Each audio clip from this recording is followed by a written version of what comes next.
Assalamualaikum warahmatullahi wabarakatuh. Bertemu lagi dengan saya Siti Umi Fitriyah, SPD MSI, guru IPA dari Kota Salatiga.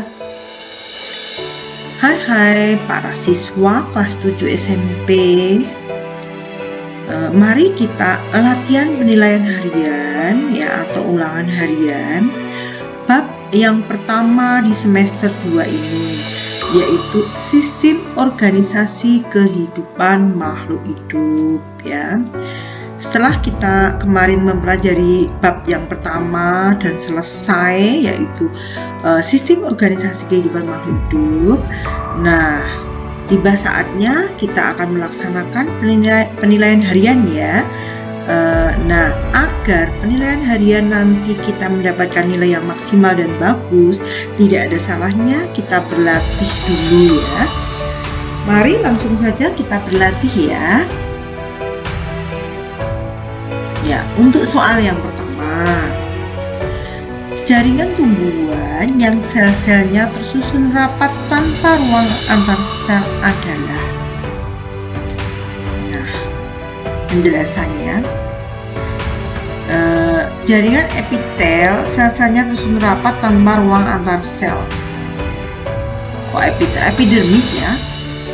Nah, langsung toh, berarti jawabannya adalah C, epidermis, karena di sini sudah ada keterangannya ya, yaitu jaringan epidermis sel-selnya tersusun rapat tanpa ruang antar sel.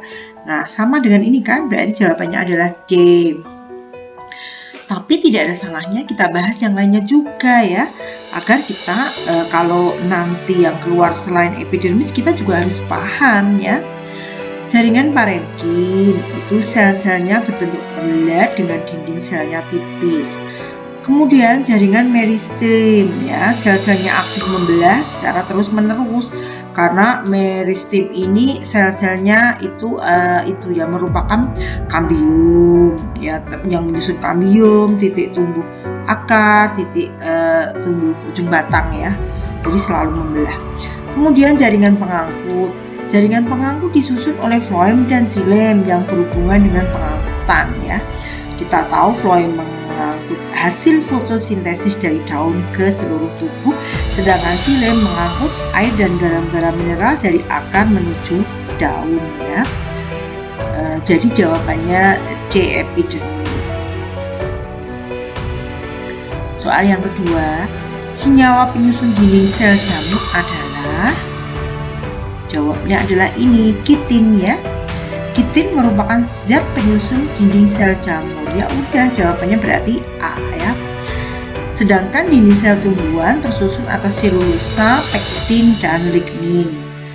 Dan peptidoglikan adalah penyusun dinding sel bakteri ya. Di sini sudah dijelaskan. Jadi besok kalau kalian menjumpai selain jamur yang ditanyakan, kalian harus bisa menjawab juga. Soal nomor 3. Makhluk hidup yang tersusun oleh sel yang tidak mempunyai selubung sel, selubung inti sel atau membran inti disebut ya pasti yang punya itu namanya eukariotik, yang tidak punya berarti apa? Prokariotik ya. Ini jawabnya ya. Prokariotik, sel yang tidak memiliki selubung inti sel, berarti jawabannya adalah prokariotik. C ya. Unisel itu makhluk hidup bersel satu, multisel itu makhluk hidup bersel banyak, sedangkan eukariotik itu lawannya prokariotik ya. Kalau prokariotik tidak memiliki selubung inti sel atau membran inti, kalau eukariotik berarti sel yang memiliki selubung inti sel atau memiliki membran inti ya. Jawabannya C. Sekarang nomor 4. Tokoh teori sel yang menyatakan bahwa sel berasal dari sel sebelumnya. Nah, ini jawabnya udah ada di sini. Berarti siapa? Robert Virchow. Berarti jawabnya adalah C ya. Sedangkan Robert Hooke itu dia penemu sel, Robert Brown itu penemu inti sel, Sladen dan Swan itu menyatakan bahwa makhluk hidup dari yang paling sederhana sampai yang kompleks tersusun atas sel. Nomor 5. Bagian sel yang berfungsi sebagai tempat terjadinya respirasi sel atau tempat pernapasan atau tempat menghasilkan energi pasti mitokondria ya. Jadi jawabannya A ya. Mitokondria berfungsi sebagai tempat terjadinya respirasi sel. Jawabannya A.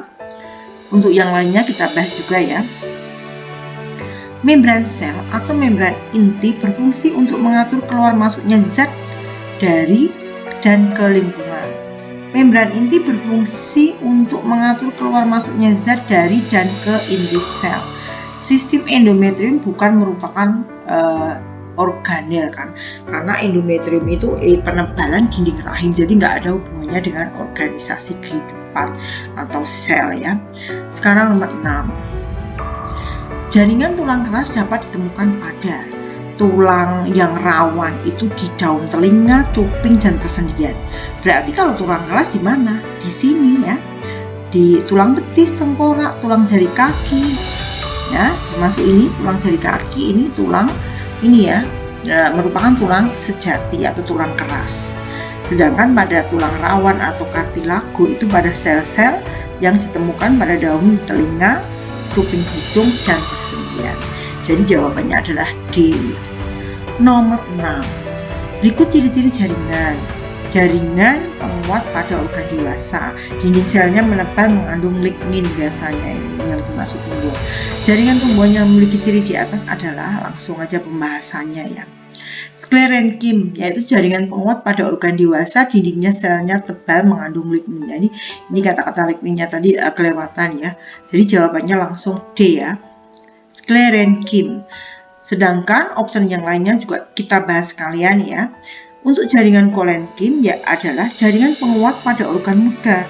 Dinding selnya mengalami penebalan oleh zat selulosa dan pektin. Parenkim memiliki ciri sel hidup ya. Dinding selnya tipis. Epidermis cirinya sel hidup tersusun rapat dan berfungsi sebagai pelindung. Karena epidermis letaknya biasanya paling luar. Nah, untuk soal ini jawabannya adalah D. Soal nomor 8. Berikut ini jaringan yang menyusun tumbuhan adalah, nah, ya pasti parenkim ya. Parenkim, kolenkim, phloem adalah jaringan penyusun tumbuhan. Sedangkan ini otot epitel saraf ini pada hewan. Jawabannya jelas A. Nomor 9. Jaringan otot yang menyusun organ-organ pencernaan, organ reproduksi, dan pembuluh darah. Ini kan organ-organ dalam. Kalau organ-organ dalam itu penyusunnya adalah otot polos ya. Nah, otot polos menyusun organ-organ pencernaan, reproduksi, pembuluh darah. Ya, otot jantung menyusun jantung untuk memompa darah, sedangkan otot lurik itu melekat pada rangka ya. Sehingga jawaban untuk soal ini adalah D, otot polos. Nomor 10. Berikut ini organ yang menyusun sistem hormon ya, pasti ini tiroid. Karena ginjal, testis, kandung kemih nggak mungkin ya. Ginjal ekresi, testis dan kandung ini juga ekresi ya, kandung kemih, testis itu reproduksi ya. Jadi pembahasannya ini ya, D ya. Tiroid adalah organ yang menyusun sistem hormon. Sedangkan organ-organ yang menyusun sistem reproduksi pria antara lain testis, epididymis bukan epidermis ya, vas deferens, kantung semen ya, ginjal dan kandung kemih adalah organ yang menyusun ekresi. Jadi jawabannya memang D. Nomor 11. Organ tumbuhan yang berfungsi sebagai alat reproduksi vegetatif. Kalau generatif kan bunga ya, bunga, benang sari, putih. Kalau vegetatif berarti apa? Akar ya. Nah, ini jawabnya. Akar, batang, daun dapat berfungsi sebagai organ alat reproduksi vegetatif. Pada tumbuhan, bunga berfungsi sebagai alat reproduksi generatif karena tersusun di dalamnya ada benang sari sebagai alat kelamin jantan dan putik sebagai alat kelamin betina. Di dalam bunga terjadi proses penyerbukan dan pembuahan yang akan menghasilkan biji. Jadi jawabannya C, akar. 12. Fungsi dari organ usus besar pada sistem pencernaan manusia adalah jelas di usus besar itu kan di situ tempat sisa-sisa pencernaan ya, pasti membusukkan itu ya, sisa-sisa pencernaan sehingga bisa dikeluarkan dengan lancar ya. Organ yang membusukkan sisa pencernaan makanan adalah usus besar. Ya, sedangkan lambung itu berfungsi mencerna makanan secara enzimatis, yaitu dengan bantuan enzim lipase, pepsin, dan renin. Organ yang menyerap sari-sari makanan adalah usus halus. Organ yang menghasilkan enzim ptyalin adalah kelenjar ludah di mulut. Jadi jawabannya memang D. 13. Kumpulan beberapa organ yang berfungsi melakukan fungsi yang sama. Kumpulan organ ya pasti sistem organ. B ya. Nah, jawabannya B ya. Sistem organ adalah kumpulan beberapa organ yang melakukan suatu fungsi yang sama. Misalnya sistem pernafasan yang terdiri dari hidung, tenggorokan, paru-paru. Sedangkan untuk organisme atau individu tersusun oleh beberapa kumpulan sistem organ. Jawabannya B, nomor 14. Bagian pada sitoplasma tumbuhan yang berfungsi untuk menyimpan cadangan makanan, ya, pasti jawabnya vakula ya, dengan penjelasan sebagai berikut ya. Langsung kita rujuk pada vakula saja ini ya, E ya. Vakula, bagian sel tumbuhan yang berfungsi untuk menyimpan cadangan makanan. Berarti jawabannya adalah B. Nomor 15. Jaringan pengangkut pada tumbuhan yang berfungsi mengangkut air dari akar ke daun adalah pasti silen ya, karena X adalah XA mengangkut air dan garam-garam mineral dari akar ke daun, sedangkan floem mengangkut hasil fotosintesis. Sedangkan sklerenkin dan kolenkin adalah jaringan penguat sebagai penguat struktur tumbuhan. Jawabannya C. 16. Berikut ini pernyataan yang tepat. Nah, yang paling tepat ya A. Karena apa? Pengertian sel di sini sama persis yang ada di sini ya. Sel merupakan unit terkecil dari makhluk hidup dengan tingkatan struktural terendah dalam menjalankan semua fungsi kehidupan. Nah, yang lainnya salah. Contoh ini, sistem organ adalah kumpulan beberapa jaringan. Salah. Harusnya sistem organ itu kumpulan dari organ. Ya, seperti itu. Nomor 17. Bagian sel yang tidak terdapat pada sel tumbuhan tetapi terdapat pada sel hewan. Nah, ini jelas ya, D ya. Ini ya, ini tumbuhan nggak ada, tumbuhan, tapi di sini ada, berarti 4 dan 6, yaitu sentrosom dan lisosom. Jawabannya adalah D ya.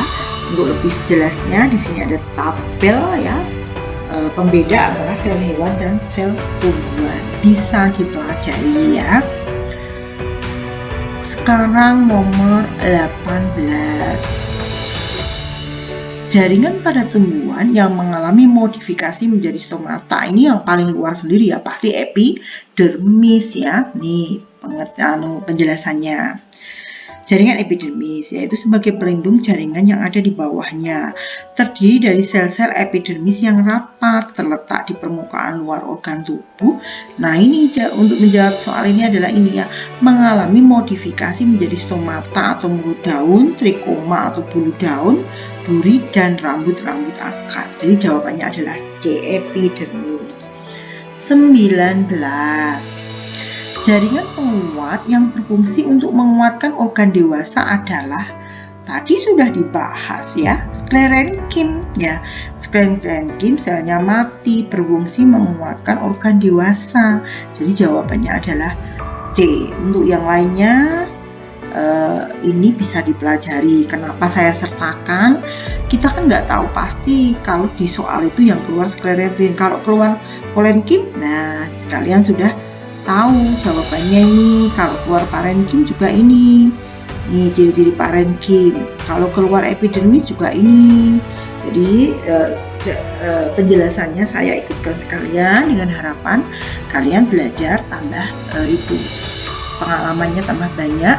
Jika menemukan soal dapat menjawab dengan tepat. Sekarang nomor 20.